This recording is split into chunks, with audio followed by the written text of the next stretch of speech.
乡亲啊，继续来看这个画面，实在互人看到是心惊胆吓。这是这个台北捷运新埔站，伫个11号的暗时，这个手扶的电梯故障出意外，有30个乘客当时是徛伫这个手扶的电梯面顶要来出站，结果这个扶梯突然间上紧速度来倒退路，30个乘客跌落来，地做一伙，拄则看到实在是互人心惊胆吓。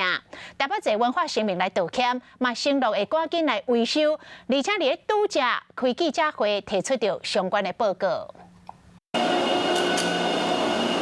手扶梯轻轻失控，30外乘客嘛对咧跋倒。这是11号发生伫新埔站手扶梯的意外，当时的画面互人看甲会惊。目前手扶梯嘛暂停使用，原因判断是中央的线路有问题才会失控。北捷嘛发出声明来回失礼，讲会监督厂商来维修，嘛会提出共庆和手扶梯的专案调查结果。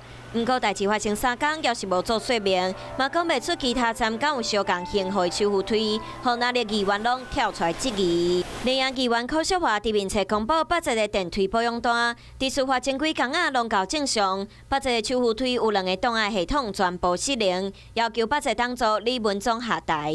为什么2道保险机制都没有启动？那么，请问一下，同样型号的其他的手扶梯会不会也有同样的问题？在李文忠当上董事长之后，外行领导内行，整个心思只有在弄所谓的副业，影片都不公诸于众。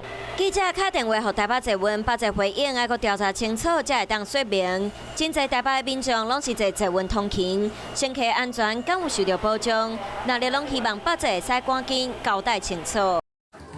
华视新闻看起来，赶快订阅我们的华视新闻 YouTube 频道，欢迎按赞、订阅、开启小铃铛，最新最及时的资讯要提供给你。